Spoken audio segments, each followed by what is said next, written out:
Assalamualaikum warahmatullahi wabarakatuh. Sedulur jejak lakon, salah satu ilmu para wali songo yang paling tersohor adalah ilmu saevi angin. Konon ilmu ini dipergunakan para wali songo dalam berdakwah dari satu daerah ke daerah lain dengan cepat.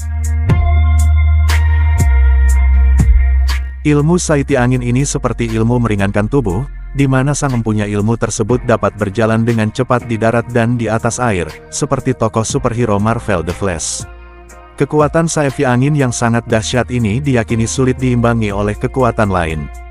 Karena ajian teleportasi lain seperti ajian Kidang Kuning dan Asma Gunting dianggap masih berada jauh di bawah saevi angin. Karena ketenaran inilah yang membuat tidak sedikit orang pada zaman sekarang masih ada yang menuntut ajian ilmu ini.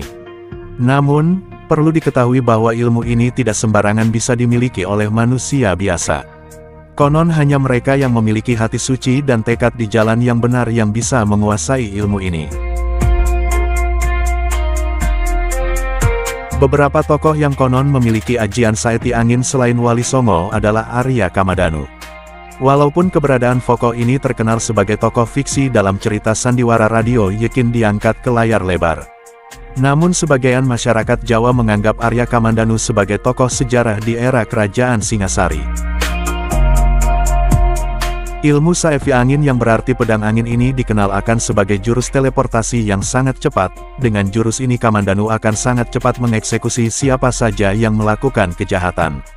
Meski terkenal hanya sebuah fiksi, siapa sangka ternyata ada yang meyakini bahwa jurus saevi angin ini benar adanya dan ada di kehidupan manusia terutama para era Kerajaan Singhasari. Ilmu saevi angin ini diyakini sebagai ajian yang sudah melegenda dan dikembangkan ke ajaran yang baik oleh para wali songo. Sehingga tak sedikit yang mengaitkan kesaktian para wali songo ini ada kaitannya dengan kekuatan saevi angin karya Kamandanu.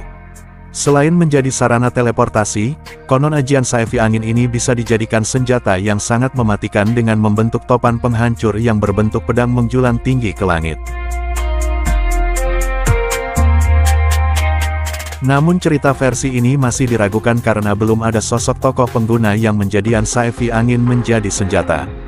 Kekuatan saevi angin yang sangat dahsyat ini diyakini sulit diimbangi oleh kekuatan lain. Karena ajian teleportasi lain seperti ajian Kidang Kuning dan Asma Gunting dianggap masih berada jauh di bawah saevi angin. Karena ketenaran inilah yang membuat tidak sedikit orang pada zaman sekarang masih ada yang menuntut ajian ilmu ini. Namun, perlu diketahui bahwa ilmu ini tidak sembarangan bisa dimiliki oleh manusia biasa. Konon hanya mereka yang memiliki hati suci dan tekad di jalan yang benar yang bisa menguasai ilmu ini. Menurut para praktisi spiritual, ilmu saevi angin memang benar adanya dan mungkin masih bisa ditemukan hingga saat ini. Namun, syarat untuk mendapatkan ilmu ini sangatlah sulit. Terdapat banyak ketentuan yang wajib dipenuhi mulai dari puasa, semedi hingga menghafalkan mantra-mantra. Ajian ataupun kesaktian yang diketahui dengan istilah ilmu saevi angin ini diketahui luas oleh warga Nusantara era dulu sebagai ilmu yang dipunyai oleh para wali songo. Para sunan akan menggunakan ilmu ini ketika hendak melaksanakan perkumpulan penting. Saat hendak berkumpul, Sunan Giri akan membunyikan gongnya. Maka di saat yang bersamaan para wali songo akan berkumpul. Padahal masing-masing beliau sedang menyebar di seluruh wilayah Jawa. Demikianlah sedikit pembahasan mengenai ilmu saevi angin yang mampu membuat pemiliknya berpindah tempat secepat hembusan angin. Terima kasih telah menyaksikan video kami, semoga sedulur semua terhibur dan bisa menambah wawasan. Wassalamualaikum warahmatullahi wabarakatuh.